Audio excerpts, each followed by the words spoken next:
به نام خداوند جان و خرد که از این برتر اندیشه بر نگذرد. سلام و درود و خیر مقدم عرض میکنم خدمت همه دوستان عزیزان.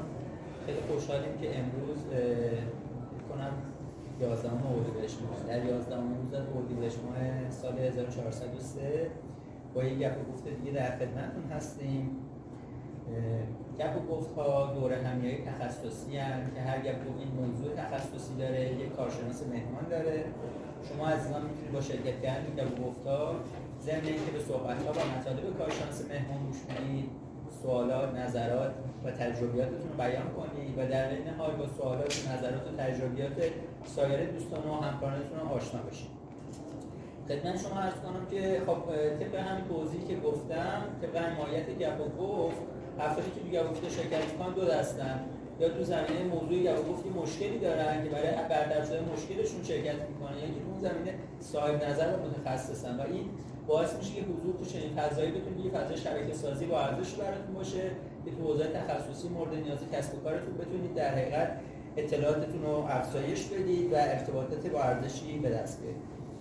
گپ و گفت از بهمن ماه سال 97 شروع شده و در ابتدا ما گپ و گفت‌ها رو به صورت همین فعلی به صورت دورهمی حضوری برگزار می‌کردیم، ولی با در حقیقت اومدن کرونا شروع کردیم گپ و گفت‌ها رو به صورت وبیناری برگزار کردن و الان هم تقریبا یه سالی است که ما مجددا داریم سعی می‌کنیم رویدادمون بیشتر به صورت حضوری برگزار بشه و خدمت شما هستم در همین راستا در خدمت شما بزرگواران هستیم. گپ و گفت همشون فیلم برداری میشه، ضبط میشه و روی سایت ما قرار میگیره، روی کانال تلگرام ما، پیج اینستاگرام ما قرار میگیره و شما عزیزان میتونید با دنبال کردن ما در شبکه‌های اجتماعی، کانال تلگرام، پیج اینستاگرام، ضمن اینکه فیلم‌ها و عکس‌های رویدادهای گذشته ما رو ببینید، خلاصه متن رویدادها رو هم داشته باشید و استفاده کنید. و امروز هم داره گپ و گفت 833 ما برگزار میشه، یعنی ما بیش از 800 تا رویداد تخصصی برای مدیرای کسب و کار برگزار کردیم که محتوای با ارزش این در حقیقت در دسترس شما عزیزان هستش. من لازم می‌دونم در ابتدا تشکر کنم از میزبان گپ و گفت امروزمون، باشگاه نوآوری نیترو یا مدرسه کسب و کار نیترو که در حقیقت میزبان گپ و گفت امروزمون هستن و این رویداد داره در حقیقت به درخواست این مجموعه و برای شرکت‌های مستقل مدرسه کسب و کار نیترو برگزار میشه که با توجه به موضوع سامان مبدلین که مشکلاتشون بوده کمکشون کنیم مشکلاتشون برطرف بشه. غیر از حالا شرکت مستقل مدرسه کسب و کار نیترو، اساتید دوستان و عزیزانی از بیرون از در حقیقت مدرسه کسب و کار نیترو تشریف آوردن که به اونها هم سلام و خیر مقدم عرض می‌کنم و خوشحالیم که در خدمتشون هستیم. بعد از مجموعه نیترو لازم می‌دونم از سرکار خانم محمدی تشکر کنم که دعوت ما رو پذیرفتن، افتخار دادن علیرغم مشغله‌ای که دارن تشریف بردن که در حقیقت بتونیم از صحبت و مطالبشون استفاده کنیم و همینطور از حامی رویدادان حضور شرکت ژرف تدبیر نامدارم تشکر می‌کنم و از همه شما عزیزانی هم که وقت گذاشته تشریف آوردید از اون ممنونیم. امیدواریم مطالبی که ارائه میشه براتون مفید باشه. کندکتوری گپ گفتم به این صورت خواهد بودش که در ابتدای معارفه‌ای خواهیم داشته با هم بیشتر آشنا بشیم. بعد از معارفه در خدمت خانم محمدی خواهیم بود، صحبت‌ها و مطالب ایشون رو گوش خواهیم کرد. دوستان سعی کنن حین صحبت‌های خانم محمدی سوال نپرسن، سوالاتشون یادداشت کنن. ما این چند دقیقه یا حالا حدود 20 دقیقه نیم ساعت به صحبت‌های خانم محمدی گوش خواهیم کرد. بعدش میریم وارد فضای حالا گپ و گفت یا پرسش و پاسخ یا به اشتراک گذاری تجربیات میشن. دوستان تو مرحله میتونن سوالاتشون مطرح کنن، نظراتشون رو بگن، تجربیاتشون مطرح کنن و ما خوشحال میشیم اگر دوستی سوال یا نظری مطرح میکنه سایر دوستان سوالات و نظراتشون رو در اون باره بگن. ما یعنی میخوایم یه فضا تعاملی باشه و همه دوستان با هم دیگه در این باره صحبت کنن. مدت زمانی که گفتم ما 2 ساعت، ساعت 5 که شروع شده ساعت 7 تموم خواهد شد. 1 ساعت از شروع گفت که بگذره یه بریک پذیرایی خواهیم داشت که حین اون فاز تو مدت هم شما دوستان میتونید با هم دیگه حالا شبکه سازی کنید، مثلا از هم دیگه شماره بگیرید و در واقع با هم دیگه ارتباطات بیشتری برقرار کنید. بعد از پذیرایی مجددا در خدمت خانم محمدی خواهیم بود، صحبت جنبندی مطالب رو ازشون خواهیم داشت. من گفتم میتونید اصلا دیگه شما رو بگید، یه تعدادی دوستان شروع کردن خندیدن. بعدش خدمت شما عرض کنم که بعد از پذیرایی هم در حقیقت جنبندی مطالب از خانم محمدی خواهیم داشت، دوباره سوالات شما دوستان رو پاسخ خواهیم داد. ما روالمون اینه که در انتهای گفتم یه بازی هم برگزار می‌کنیم که همراه با برنده و جایزه خواهد بود. این از کنداکتورمون که اشاره ساعت 7 هم تموم میشه. حالا همونطور که عرض کردم اولین قسمت کنداکتور برنامه معارفه است. من برای شروع خودم معرفی میکنم تا بعدش در خدمت سایر دوستان باشیم. این فضای اینجا اینجوریه یه موقع اینکه آدم نگاهش رو به اینه که تقسیم کنه سخت. من فکر می‌کنم خیلی راحت باشه ولی اینجوری نیست. من بالا نگاه کنم. نه راحت باشید. نه راحت باشید. خب ما راحتی شماست. خدمت شما عرض کنم. خب برای شروع من خودم معرفی میکنم که بعدش در خدمت سایر دوستان باشیم. بنده امیر جعفری هستم، مدیر عامل و بنیانگذار گبوگفت با گبوگفت 833 در خدمت شما عزیزان هستم. خب از همین جلو شروع کنیم. ممنون میشم خودتون لطف معرفی کنید. رضایی هستم از شرکت زری صنعت در خصوص تولید لوازم خودرو و حسابدار و کارهای مالی اداری. ببخشید من فهمید تو چه زمینه‌ای کار شرکت می‌کنید؟ توی قطعات خودرو. تولیدی قطعات خودرو داره. چرا خطر و خیلی هم عالی. ممنونم. مرسی که خودتون معرفی کردید. ممنون که خوش اومدید. من اصلا چیزی بگم دوستان از خواهش می‌کنم با هم دیگه صحبت نکنید. اینجا ما اومدیم با هم صحبت کنیم ولی با هم صحبت کنیم، با هم دیگه صحبت نکنیم. ممنونم. خب خانم شما خیلی خوش اومدید. ممنون میشم خودتون معرفی کنید. متشکرم. درود بر شما. من رضایی هستم، در زمینه کار مالی ساخت و ساز و املاک در خدمتم. درود بر شما. شما خیلی خوش اومدید. خوشحالم که در خدمتتون هستم. خواهش می‌کنم. خب جناب شما خیلی خوش اومدید. ممنون میشم. عرض سلام دارم. ترابی هستم. شغلم بانکه. مشتاق به یادگیری امور مالیه. فرمودید شغلتون بانکدار است. خیلی عالی. ممنونم. شما خیلی خوش اومدید. ممنونم. سرکار خانم شما خیلی خوش اومدید. ممنون میشم خودتون معرفی کنید. ببخشید شما نبودید، من عرض کردم که دوستان خوش اومدید. نه خواهش می‌کنم. بله درود بر شما. شما خیلی خوش اومدید. ممنونم. سرکار خانم شما خیلی خوش اومدید. من مرزی ترابی هستم. فعالیت گروه ما فیلترهای در حوزه فیلترهای سه‌بعدی هستش. درود بر شما. درود بر شما. شما خیلی خوش اومدید. سپاسگزارم. سرکار خانم شما من حسین هستم، کارشناس مالی و شاغل برای خودم. بله. کار مشاوره مالی انجام میدید؟ تازه شروع فعالیت کردم. درود بر شما. شما خیلی خوش اومدید. ممنونم. سرکار خانم شما خیلی خوش اومدید. سلام خدمت شما. خوشحالم که برای پروژه محمدی هستم و حوزه کسب و کار ما توی آموزش و مشاوره هستم. بله درود بر شما. شما خیلی خوش اومدید. جناب شما خوش اومدید. لنگری هستم، سرپرست مالی کارسازی شهر. درود بر شما. زمین کارتون چیه؟ کامپان. بله درود بر شما. خیلی خوش اومدید. خانم شما خوش اومدید.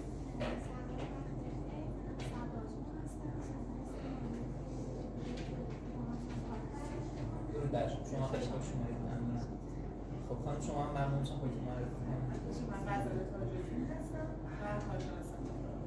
درود بر شما. شما خیلی خوش اومدید. ممنونم. جناب سلام عرض ادب. علی صبراقی هستم از نتمارکو. ما در زمینه طراحی سایت شرکتی و فروشگاهی فعالیت می‌کنیم. حالا کمک می‌کنیم به افراد از سایت اقتصادی، اختصاصی و وی‌آی‌پی بتونن از داشتن سایت برخوردار باشن. درود بر شما. شما خیلی خوش اومدید. ممنونم. سلام به همه، بیوایت هستم، فروشگاه اینترنتی ساعت موچی. خیلی هم ممنون از شما. خیلی خوش اومدید. سلام روزتون بخیر. خوش آمدید. مومنی هستم، کارشناس مالی مجموعه نفس هوشمند صداقت خانه واحد بهاییتون هستم. زمینه فعالیت شرکتمونم پوشه پزشکی، تولید پوشه پزشکی ایرانی هستش. شرکت ما هم دانش بنیان نوعی هستش. بسیار خیلی خوش آمدید. خب جان شما خوش اومدید. زرگاهی هستم. یه مقدار امروز گلون گرفته.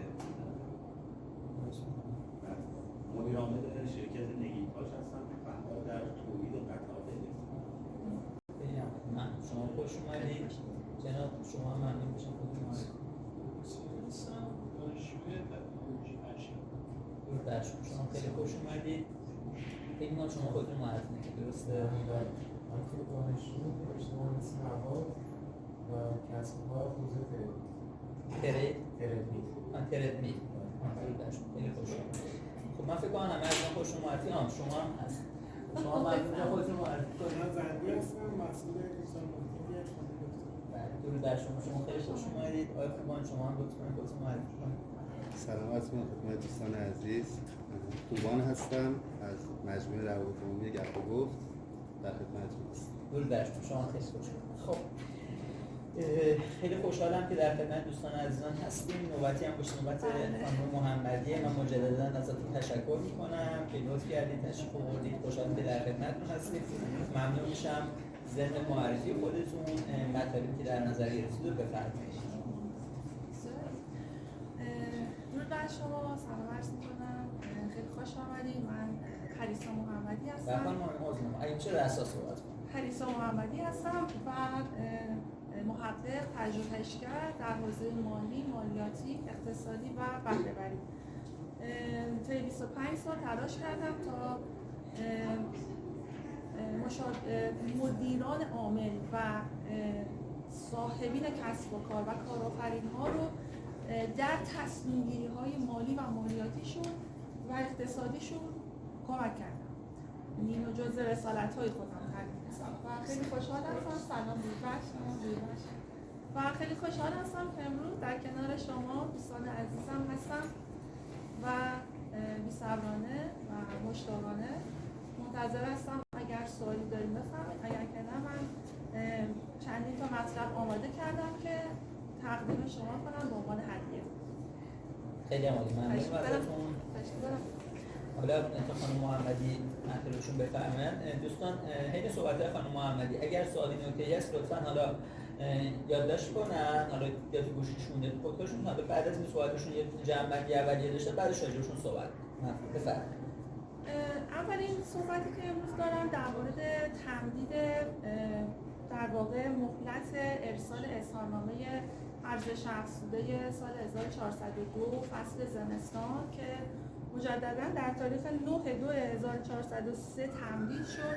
حالا اگه شماره‌اش هم بخواید من خدمتتون بگم طی بخشنامه 200/203/501 به تاریخ 9/2/1403 که یک دستورالعمل هست که من گفتم بخشنامه اشتباه، دستورالعمل هستش که توی دستورالعمل گفته که حالا اگه خودتون به دقت مطالعه فرمایید من خیلی مختصر بگم 2 تا مطلب رو مطرح کرده در مورد اظهارنامه ارزش افزوده سال 1402 فصل زمستان که تا 22/2/1403 تمدید شد و مطلب دومش در مورد معاملات فصلی، معاملات اموال 169 که اون تا 26/2/1403 تمدید شد که علتش هم میدونید مرتبی سامانه باد داره، دچار ایراداتی هستش، اصلاحاتی که میخواید انجام بدین نمیتونید. اگه شناسه رو ثبت کرده باشین که این شناسه معاف نبوده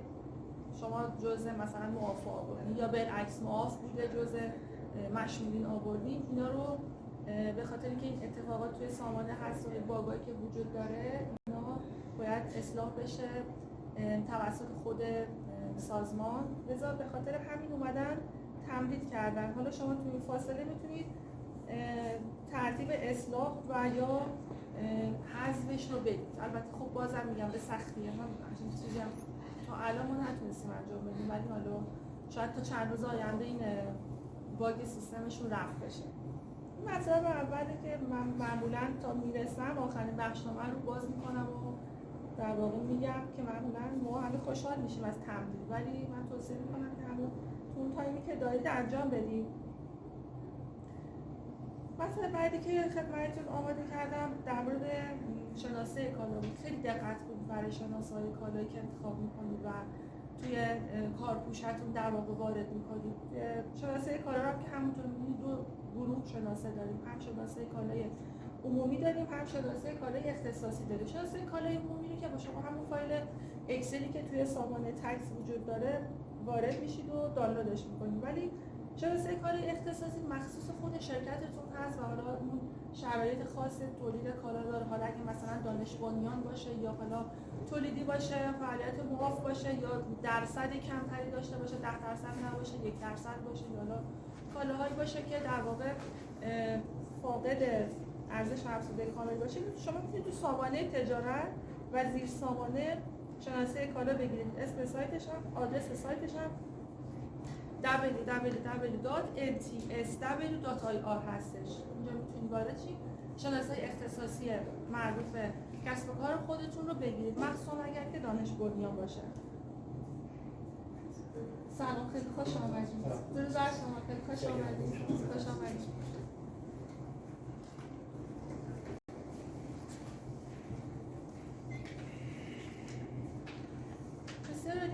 خب اگر که تا اینجا سوالی نیست در مورد بحث سامانه، ما از بحث سامانه و این تمدید اظهارنامه بفهمید. دستورالعمل گفتی تمدید اظهارنامه است یا نه؟ گفته جرایمش بخشیده میشه. به نظر من تمدید اظهارنامه نیست. جرایمش. عرض کردم شما اگر کامل بخونید یعنی شما اگر که سر موعد قانونی خودش این اظهارنامه رو ارسال نکنید جرایم داره.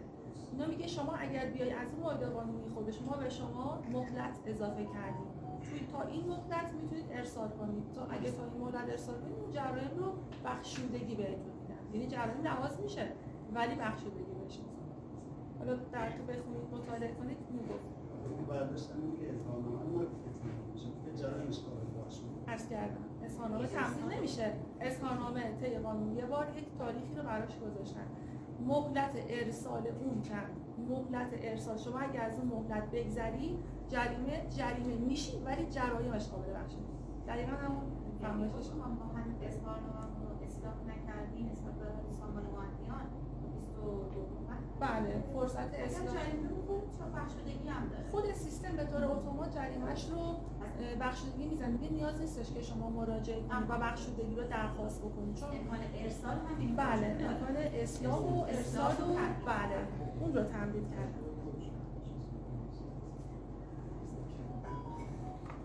اصلا یه سوال دارم که حوزه اظهارنامه کد مالیاتی که از وبسایت ها من هنوز دریافت نکردم و نمیدونم الان اگر کد رو دریافت بکنم اظهارنامه رو انسان باید رد بکنم یا باید بلا سال رد. کد مالیاتی می‌فهمید چی کد مالیاتی که هم پرونده مالیاتی رو شما پرونده مالیاتی هنوز تشکیل ندادید؟ نه چون وبسایت از قدیم بوده بله هنوز مراحل مالیاتی شما طی نکردم. شما باید پرونده مالیاتی تشخیص بدید، شناسه مالیاتی دریافت بکنید. خب دربارش همچنان داره کار میکنه، یعنی مالیاتی ازش کم میشه، یه مقدار زیادی کم میشه کارمزد به خاطر مالیات. یعنی شرکت زرین‌پال در واقع قبل شما بده و ماکسیمم 12000 تومان بابت هر تراکنش داره کم میکنه از اون. به خاطر اینکه کد مالیاتی خوش آمدید. بخاطر اینکه کد مالیاتی هنوز درج نشده به سامان مالیاتی.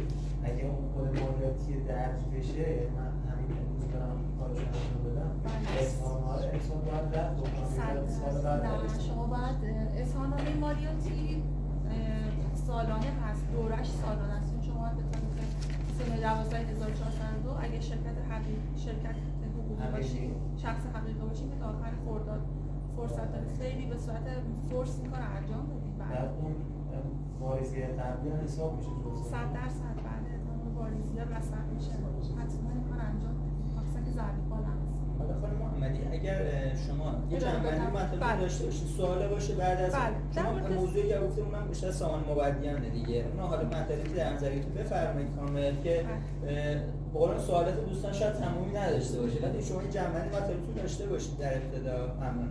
خواهش از به خدمت شما که در مورد سامان معدیان حالا احساس می‌کنم دوستان هر چیزی که لازم بوده تا حالا لمس کردن توی کار. حالا اگه سوالی دارید یادداشت بفرمایید حالا نهایتاً آخر پاسخ بدم، ولی من ترجیح میدم چند تا مطلب مهمی رو آماده کردم که احساس می‌کنم مورد نیاز میشه رو توضیح بدم. یکی در مورد خیلی شرکت‌ها هستن که تاثیر ارز دارن، شرکت‌هایی هستن که در واقع آخر سال مالی که میشه مقداری ارز در حساباشون یا وجوه نقد یورو دلار توی صندوق‌هاشون دارن و تو اظهارنامه‌هاشون میارن.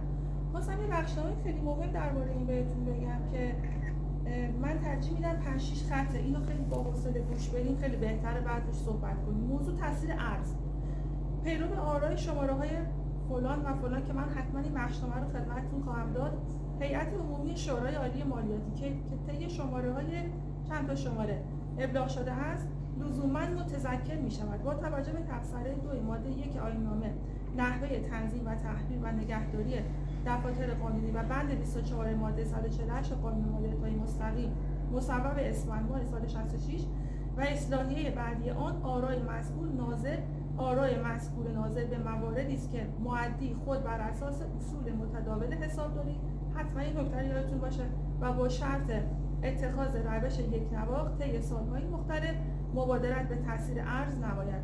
حال چنانچه طبق روال اتخاذ شده توسط مؤدی به طور کلی تسعیر صورت نگیرد، ماموران تشخیص مجاز به تسعیر دارایی‌ها یا بدهی‌های ارزی و افزایش کاهش درآمد مشمول مالیات از این بابت نخواهد بود و هیئت‌های حل اختلاف مالیاتی نیز باید در رسیدگی و صدور رأی این موضوع رو دقیقاً مورد توجه قرار دهند. چی میگه؟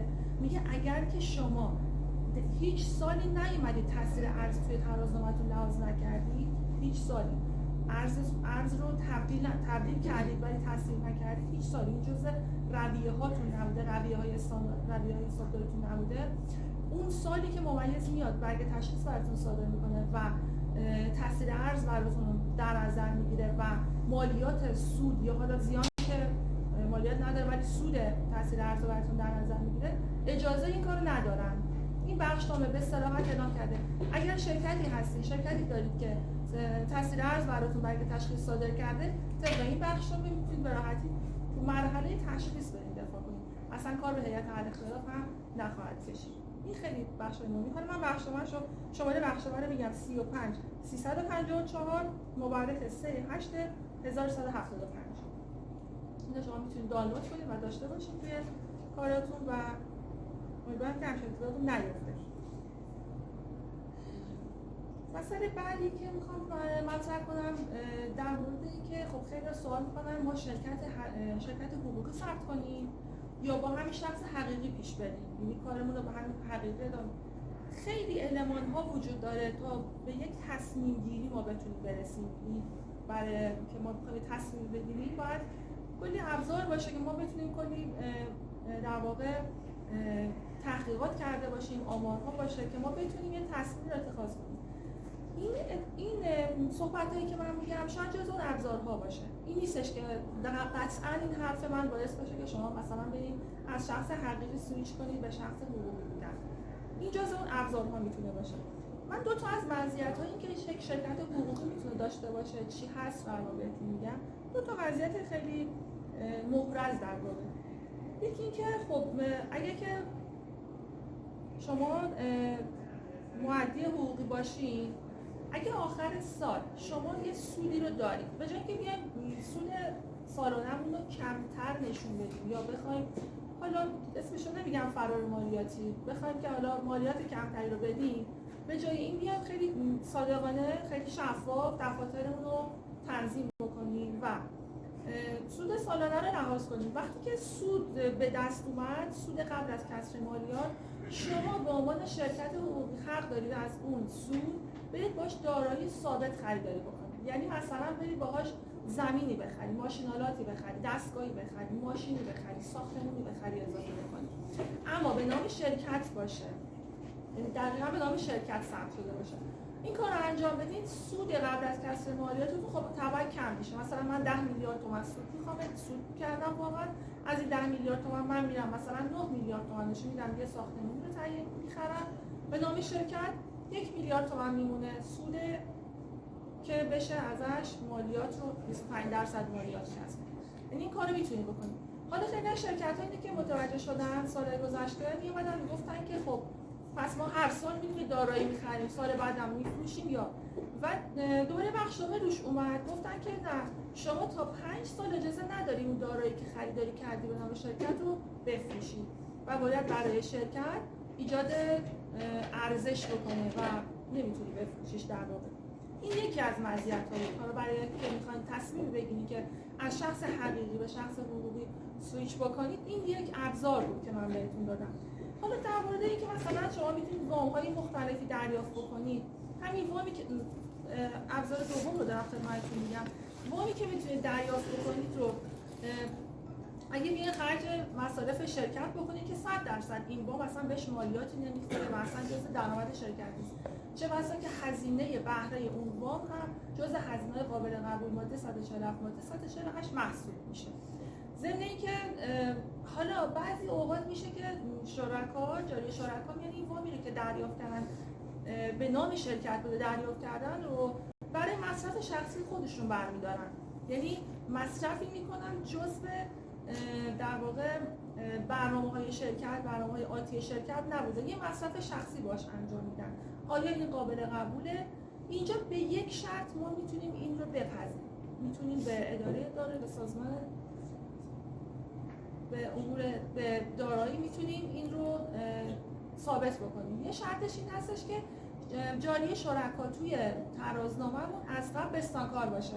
اگه جاری شرکا بستانکار باشه میتونه اون تحصیلاتی رو که گرفته و دریافت کرده رو در واقع با اون تهادر بکنه. بخشنامه‌اش هم اگه بخواید من خدمتتون میگم که داشته باشید این بخشنامه رو.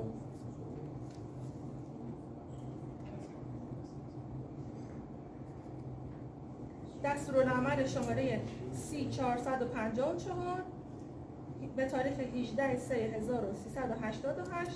همچنین رأی هیئت عمومی بند 8 دال دادنامه 513 الی 517 اگه مطالعه بفرمایید که این شد تبدیل شد به بخشنامه. بخشنامه‌ای هم که اومده شماره 36713 اعلام شده. که حالا اگه دوستان در این باره هم سوالی دارن حتما یادداشت بفرمایید که در نهایت ما اینو پاسخ بدیم. یه مطلب مهم دیگه هم میخوام خدمتتون، من چقدر زمان دارم این بالا دوستان آخری باشه یکم با دوستان صحبت کنیم بعدش یه مطلب مهم دیگه در مورد فرار مالیاتی. خب می‌دونید روش‌های مختلفی برای فرار مالیاتی وجود داره. یکی از روش‌هایی که حالا متاسفانه بعضی از کارفرماها نه همشون بعضا میان استفاده میکنن از حساب شخصی کارمنداشون یا حالا نزدیکانشون استفاده میکنن، اما اینا مطلع نیستن. مثلا زمانی که شما اون کارفرما 30 تا 20 تا 15 تا 40 تا پرسنل داره و اونا رو بیمه کرده و یه جایی رو گرفته اجاره کرده، این هزینه ها رو در واقع مد نظر قرار نمیده، ملاحظه نمیکنه و میاد درآمد شرکت رو درآمدش رو کاهش میده و پنهان میکنه، در واقع این توازن رو رعایت نمیکنه، قطع به یقین این به زودی اون آلارم ها در اداره مالیاتی خودش رو در واقع اون آلارم ها رو نشون خواهد داد. من و شما به عنوان مشاور مالیاتی و حسابدار موظفیم، مکلفیم که کارفرمامون رو مطلع و متوجه بکنیم. ماده 274 که خب حالا همتون می‌دونید، ماده 200 ماده 274 اینا فرار مالیاتی است و جرم انگاری شده در قانون و هیچ کسی حق نداره که بیاد درآمد خودش رو کتمان کنه. کسی که میاد درآمد خودش رو پایین‌تر اعلام می‌کنه، از اون طرف حواسش نگاهش به هزینه‌هایی که داره نیست، این عدم تناسب خودش یک آلارم ایجاد میکنه. ضمن اینکه این ریسک رو داره به جان میخره و میاد درآمد شرکت 5 میلیارد 6 میلیارد 10 میلیارد توی حساب کارمندان شرکت تراکنش میده، این میشه خب سوء استفاده از یک حساب یک شخص دیگری. این خودش دومین جرم انگاری که انجام شده. این ریسک رو به جون میپذیره که حالا اون شخص با اون پولا بره، اصلا یه کارمند امروز میاد فردا دیگه نمیخواد بیاد محل کارش، با اون پولا بره، نمیتونه جایی شکایت بکنه، نمیتونه دادش رو به صداش رو به جایی برسونه.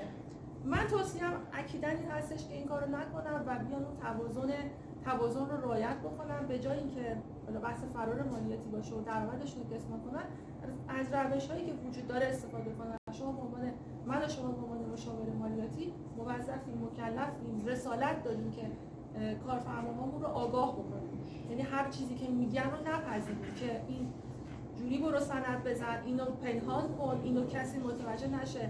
ما باید با داشتن آگاهی اول خودمون آگاه بشیم بعد جامون برای همین فلسفه وجودی ما در کنار اون کارفرما، در کنار اون معدین هستش که ایشون رو راهنمایی کنیم و آگاهش بکنیم.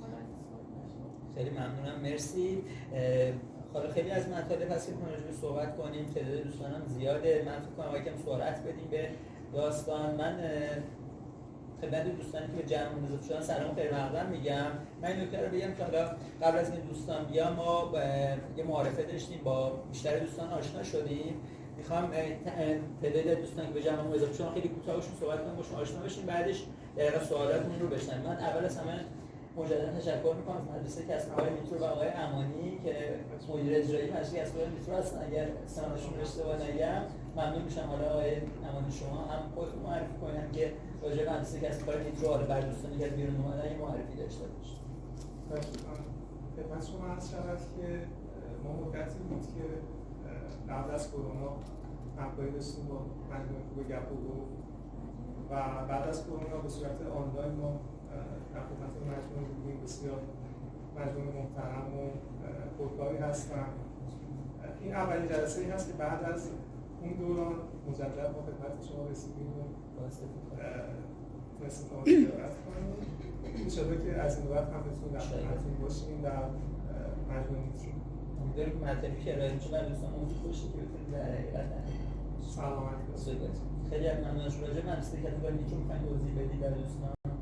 خدمت شما عرض شود که خب اینجا فعالیتش در حوزه آموزش کسب و کار و مشاوره کسب و کار و فضاهایی هست که بیشتر سمت کارهای استارتاپی میره. حالا میتونه از طریق لینکدین، میتونه از طریق اینستاگرام و تلگرام مدرسه کسب و کار میترو از رویدادهایی که برگزار میشه با خبر بشن که در آینده میتونن. خیلی از شما هم ممنون میشم. پوریا هستم، مدیرعامل شرکت تجهیزات پزشکی آثار فرمانداری همچین پوریایی. البته من رشتم حسابداری و مالی نیست ولی مدیر عامل هستی. مدیر عامل یکی از موضوعاتی که اطلاعات نسبی داشته مباحث مالی و مالیاتیه. خیلی تخصصی دیگه دارم. خیلی ممنون، خوش اومدید. سرکار خانم شما خوش اومدید. اگه امکان داره. من سابقه مجموعه نیستم، من بابت مالیات به چند شاید که مشکلتون حل میشه. خب ممنونم. من نمیدونم این فرم رو برم معارفه رو ادامه بدم یا از ما میگم جسارت دارم از من. خب شاید خیلی وقت بگیره. آقای اجمن شما هم فکر کنم خودتون معرفی نکردید، معرفی کنید. ممنون میشم. سلام عرض ادب دارم خدمت شما و دوستان. تشکر میکنم از مجموعه گپ و گفت برای برگزاری این جلسات. بسیار مفیده. جلسات زیادی من شرکت کردم. کارم مشاور مالیاتی اصناف هستش. مشاور آزاد و حقیقی بعدم شرکت ها هم کار میکنم. درود بر شما. خیلی خوش اومدید. ممنونم. سرکار خانم شما هم لطفاً خودتون. سلام عرض می‌کنم خدمت شما و تمام بزرگوارانی که در این جلسه حضور دارن. من ناصاری هستم از فرآیند پویان شریف. استارتاپی هستیم در زمینه تصفیه پساب‌های صنعتی و من مدیر داخلی مجموعه هستم. یکی از دغدغه‌های ابتدایی مجموعه ما که حالا در پیش داریم بحث‌های مالیاتیه که امیدوارم از راهنمایی شما استفاده دادم باشه یه چیزی در مورد کار شما بگم. مرسی. متشکرم. خیلی ممنون از شما. جناب شما خیلی خوش اومدید. حسیسی هستم، بنیانگذار استارتاپ لاتنسی زمینه کریپتو هستش و فارکس هستش. زمینه مجموعه نیترو فعالیت. درود بر شما. خیلی خوش اومدید. جناب شما فکر کنم خودتون معرفی نکردید.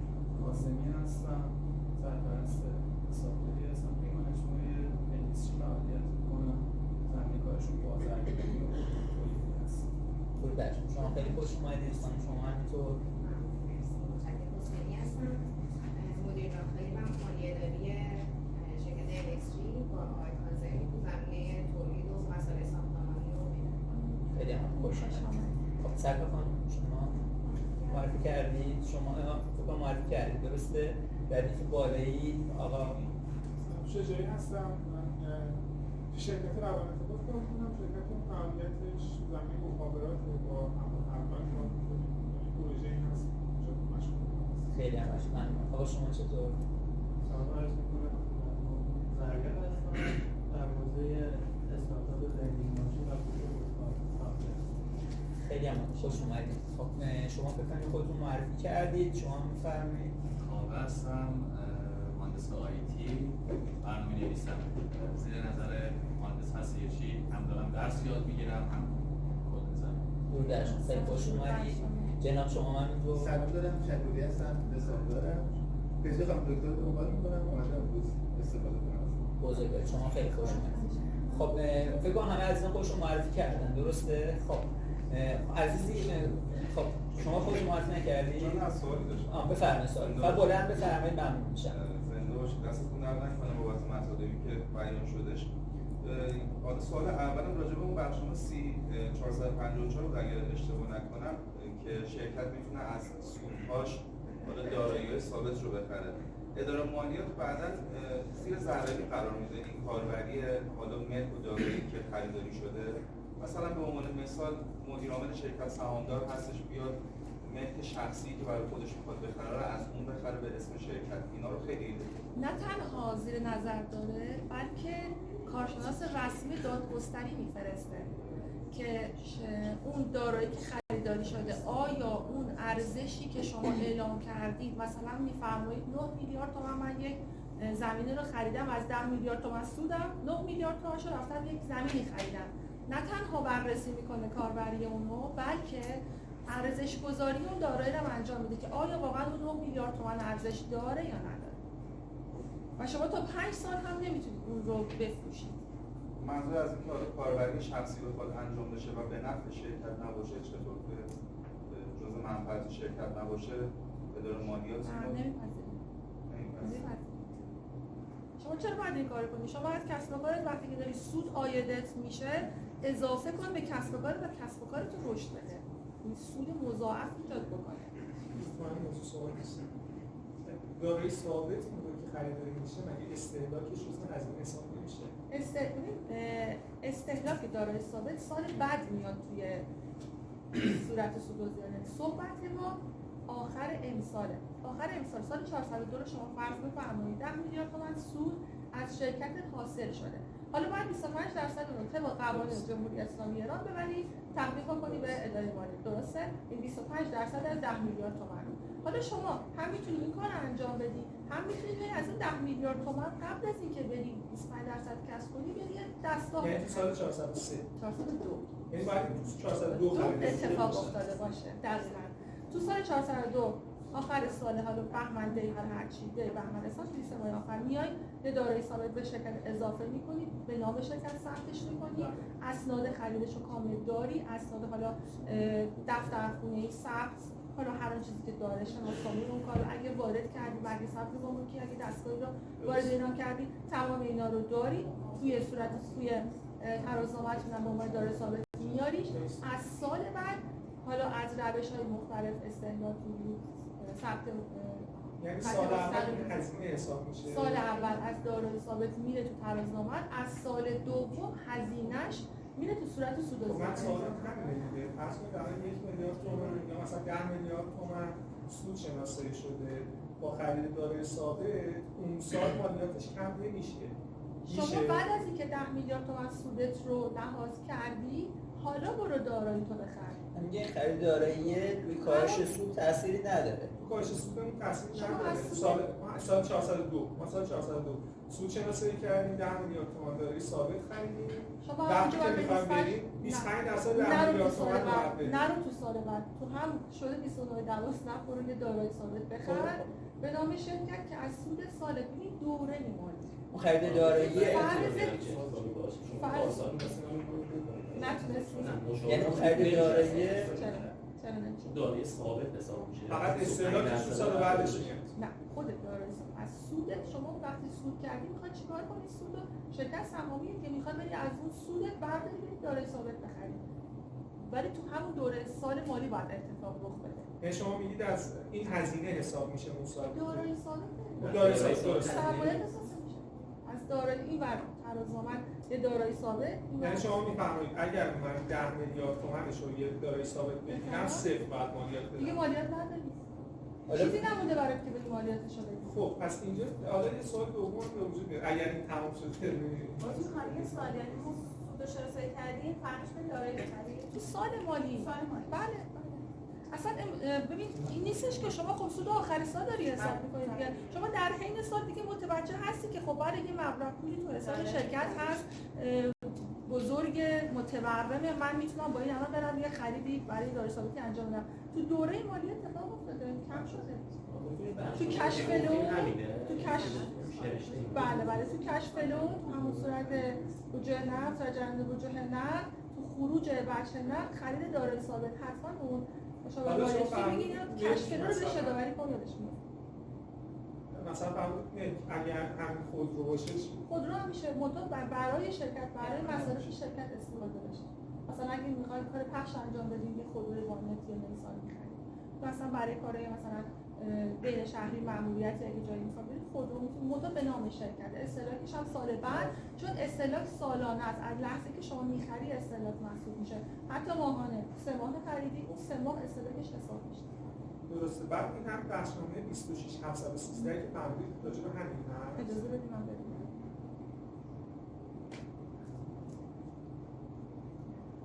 36713 این دستور این بخشنامه در مورد هزینه بهره وامیه که جاری شرکا به نام خود. مثلا همین اگه بخشنامه بعد از جلسه شما اگه توی کانال تلگرام ما باشید تمام این بخشنامه اونجا هست. اینو من چند از شما میگیرم بعد از من دوباره 30 سال زیاد. خب حالا کنم این دوستی که این سوال پرسی جواب سوالتون رو گرفتید شما؟ بله. خب خیلی من سوال داشتم. فقط ببخشید میخوام یه چیز بشه اگه میشه دوستان با هم صحبت نکنن ممنون میشم. خدمت شما عرض کنم که خب شما هم بفرمایید سوالتون رو. برای اسمال بیزینس ها که تعدادشون پایینه حقیقی بودن بهتر نیست. عرض کردم این کاملا یک تصمیمی هستش که شخصی باید گرفته بشه و با شریکتون یا شرکاتون این تصمیم رو این اتفاق نظر رو بگیرید. برای گرفتن تصمیم هم باید ابزارهایی لازم باشه. این 2 تا ابزاری که من به شما دادم شما میتونید باشون تصمیم رو بگیری یا نگیری. چه چیزی رو نظر قرار بدید تصمیم مثلا که آیا حقیقی شما بستگی به نوع کسب و کارتون داره، به اینکه تولیدی هستین، خدماتی هستین، بازرگانی هستین، دانش بنیانی، واردات، اینا همه عوامل بستگی داره. میزان سرمایه‌تون، داخل تهران بودنتون، خارج از ایران بودنتون، شعبه داخل ایران، شعبه همه کلی عوامل وجود داره. این با مشاور مالیاتی تو حتما مشورت با چند مشاور مالیاتی. یه مسئله گفتین که از این ابزارهای رو تصمیم بگیریم که بمونه یا حقوقی حقوقی بشه همین که بحث مالیاتی بود که گفتیم یه که حالا در واقع یه چیزی اضافه کنیم به شرکت با اون سود سالانه که بعد مالیات کمتری پرداخت بشه. اگر این تو حالت حقیقی باشه جدی میشه. فقط شرکت بعد مالیات پرداخت بشه. بعد تو حالت حقیقی چه درآمدهایی باید مالیات پرداخت بشه؟ تمام درآمدهای اشخاص درآمدی به بالا چون بیزنس رنجش می‌کنه از درآمدهای پایین شروع به چه درآمدی الان من نمی‌تونم یک نسخه بدم برای تمام اشخاص حقیقی. اصلا اینطور نیست. یا شخص حقیقی مالیات بر ارث رو 2 تا 3 تا خواهر و برادر بودن مثلا به عنوان یک کیس خیلی کوتاه بگم مالیات از یک منزل از یک ارثی که بهشون رسیده بود 2 تا خواهر مالیات‌های متفاوتی دادن. یعنی اصلا من همون اون جلسه نتونستم یک فرمولی رو بگم طبق این فرمول طبق این مالیات شما فلانه. مثلا یه خواهر فرزند معلول داشت و ازدواج ناموفقی داشت خب بهش معافیت مالیاتی میخواد. یه خواهر نه اون مالیات بیشتری داد. میدونی اصلا من نمیتونم یه نسخه رو به تمام اشخاص حقوقی و یا تمام اشخاص حقیقی تجویز بکنم. خسته شدید. چی میتونه با آقای امانی فرمودن برای اشخاص حقیقی هم صادقه، یعنی میتونه شخص حقیقی خرید انجام بده به مالیاتش کم کنه. فقط شرکت ماده‌اش من تا اینجا تا این لحظه حقوقیشو خوندم، دیدم، متوجه شدم، مواجه شدم، با حقیقی مواجه نشدم. به خاطر همین مزیت حقوقی بودن یکی از مزیتاش. این قانون جدیدیه؟ سالها بوده. گفتید 2 تا ابزاره یکیش محیط ابزار ما تسهیلاتی که دریافت میکنن شرکت‌های حقوقی از اون هزینه بهره اون وام جزء هزینه‌های قابل قبوله. حتی شما اون اولا که اون وامی که دریافت میکنن جزء درآمد محسوب نمیشه، چون وام تسهیلات بدهیه، ایجاد دینه. جدا اینکه میره تو قسمت بدهی شما، هزینه بهره‌ش هم قابل قبوله. ببخشید در کمک‌های خیریه در مورد کمک‌های خیریه بستگی داره که شما دارید به چه سازمان و یا به چه نهادی دارید کمک می‌کنید. اون سازمان یا اون نهاد شما نمیتونید مثلا برید به همین مثلا حسینیه، اولین حسینیه‌ای که می‌بینید کمک کنید و به زعم خودتون که این هزینه قابل قبوله. نه، شما مثلا باید برید به یه صندوقی، به یه خیریه‌ای کمک بکنید که اون خیریه توی سازمان تعاون، توی سایت سازمان تعاون ثبت نام کرده باشه و تمام در واقع دریافت وجوهی که داره توی اون سایت ثبت نام کرده باشه. ضمن اینکه عضو سازمان اوقاف باشه و دفاتر قانونی داشته باشه و کلی تکلیف قانونی دیگه. یعنی شما وقتی میخواید جزء هزینه قابل قبولت بیاری کمک به اونجا رو، باید تمام این موارد و این المان‌ها رو چک بکنید، بعد ببرید به اون خیریه مثلا یه کمکی. در واقع یه سری سازمان‌های مشخص هستن که اونا اگه کمک کنی و اسمشون، آدرسشون، مثلا صندوق‌های مختلف هست، خیریه زینب کبرا، خیریه خانواده، کلی هستن. اینا رو شما میتونید توی سایت سازمان تعاون ملاحظه بفرمایید. تو اوقاف هم هستش. مرسی. سوالات اونتون پرسیده میشه جواب بود. ما بخش آقای امین قبلا روالمون اینجوری معمولا دوستان سوال میپرسن، نظر سایر دوستانم میپرسیم، ولی من چون اسکم تعداد افراد زیاده و سوالات زیاده گفتم من میخوام سوالا رو بچرخونم دیگه خیلی وقت گیر خواهد بود. حالا در خدمت آقای امانی باشیم، بعد در خدمت شما هست. بفرمایید. یه موضوعی میخوام مطرح کنم در رابطه با همین مواقع. خیلی از شرکت‌ها هستن که فروششون به صورت اعتباری هست، یعنی که الان میفروشن، سند صادر میشه، فاکتور صادر میشه به صورت رسمی، ولی ممکنه 6 ماه آینده، 8 ماه آینده، 3 ماه آینده پولش رو دریافت کنن. اگه دریافت اون سال مالیاتی نباشه، تکلیف شناسایی کردن، تکلیف اصلا دفاتر رو باید به چه شکلی بنویسن، باید اینو رد کنن جزء مثلا حسابنامه‌هاشون یا نه باید رد کنن. مثلا این اتفاق مثلا برای شرکت‌های پیمانکاری خیلی رخ میداد. شرکت‌های پیمانکاری یه قراردادی با یه سازمانی، با یه ارگانی می‌بستن، مثلا یه عددی توی اون سالی که امکان داشت این پیمان تا 3 سال طول بکشه. خب توی سال اول روش تا الان اینطوری بود. توی اون سال اول کل اون قرارداد رو لحاظ می‌کردن جزء حساب‌های دریافتنیشون و از اون طرف هم جزء درآمدشون. بعد میومدن تعادل می‌کردن، میگفتن ما مثلا 30% این وجوه حاصل شده و جزء درآمد تحقق یافته. یعنی میگفتن که درآمدهای تحقق نیافته کل قرارداد، حساب‌های دریافتنی کل قرارداد.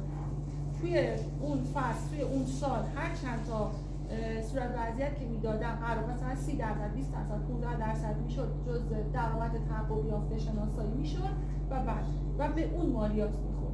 اما از زمانی که سامان معدیان در واقع دایر شد و الان داره اجرا میشه، میگن که شما بیا فاکتورهایی رو صادر بکن که دقیقاً برای شما توی اون سال درآمد حاصل شده و روش‌های مختلف داره. تیکش رو روش نقدی میذاره یا روی روش غیر نقدی میذاره. اگه غیر نقدی باشه باید تو حساب‌های دریافتی و درآمد تحقیق کنید.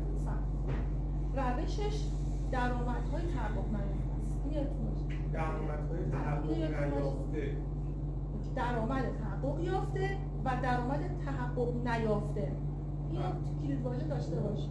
البته چون همین سامان معدیان تایم میداره برای اینکه مثلا قبلا من یادم 5 روز شاید الان کمتر هم شده باشه، نمیدونم شده 21 الان 21 روز شده.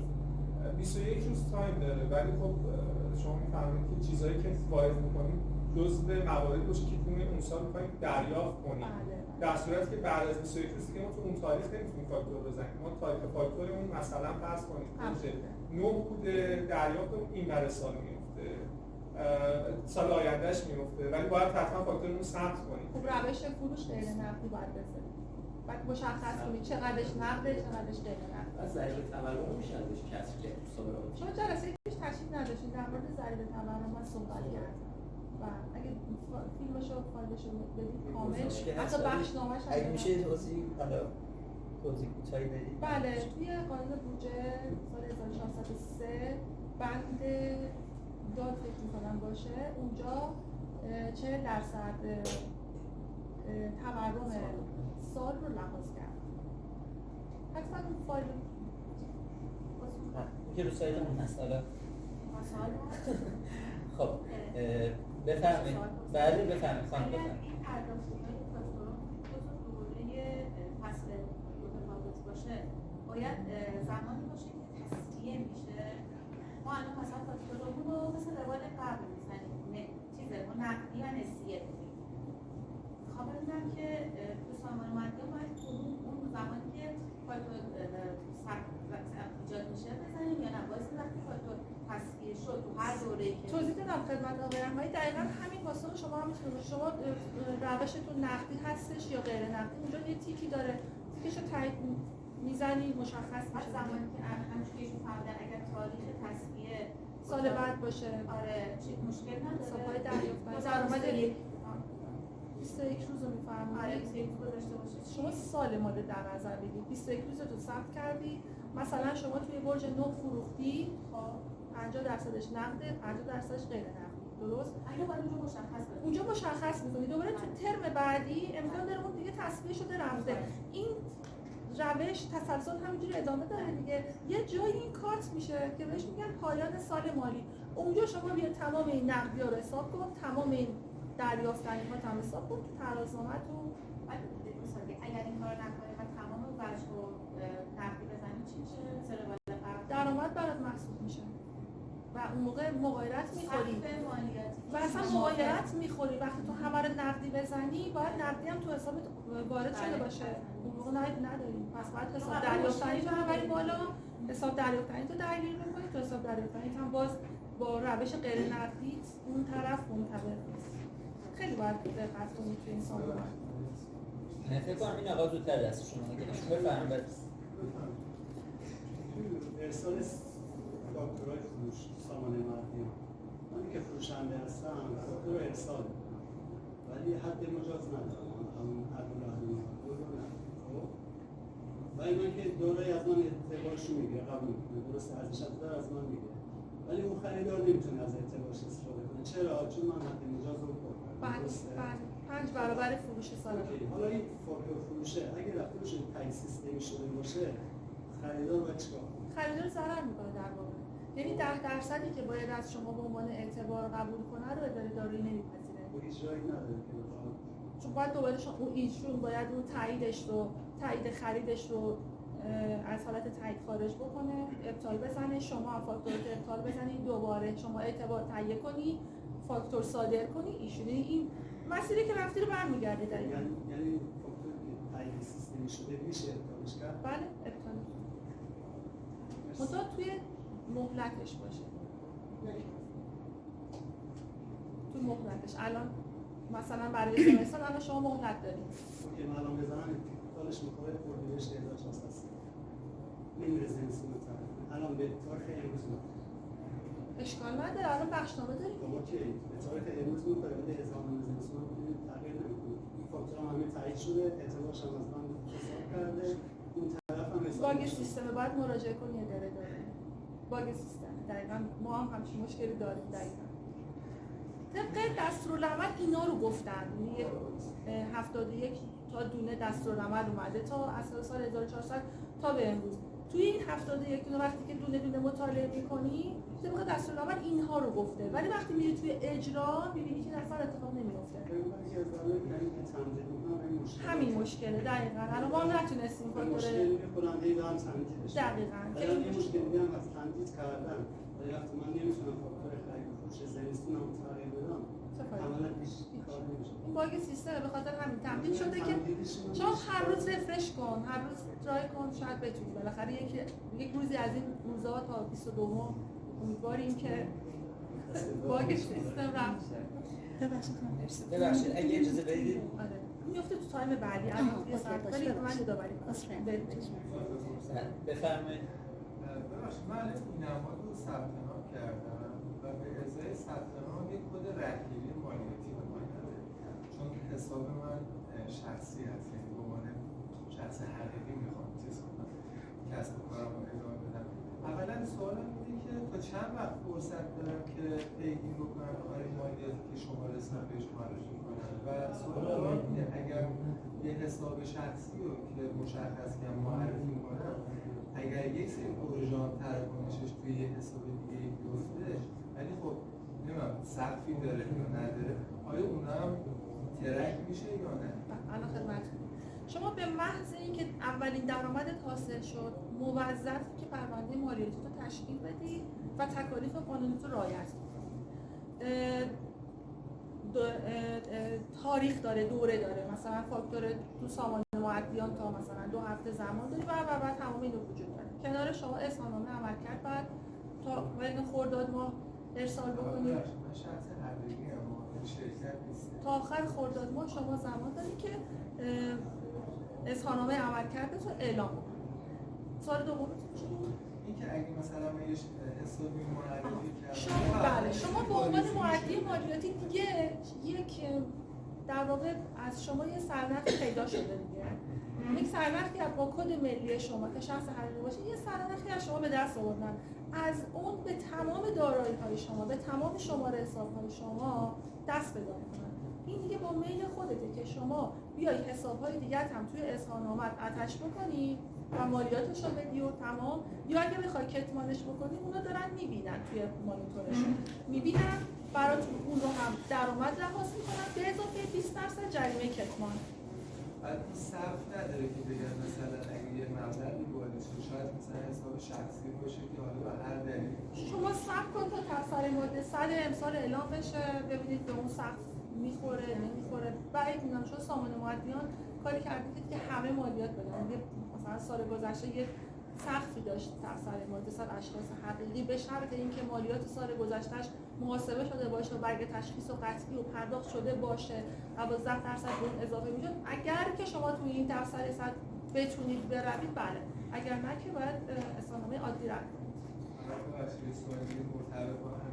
اگر من یک سری واریزی‌ها از این به بعد توجه به همیشه بگم مثلا بریزم به حساب همسرم، آیا اونم زیر نظر میرن چون خود شخصیت شما وقتی این کارو میکنید تشریف نداشتید. من اول صحبتام گفتم شما یه سری هزینه ها داری، یه درآمدت رو داری میاری پایین، این هزینه ها گوشه نگاهت به هزینه هات هم باشه.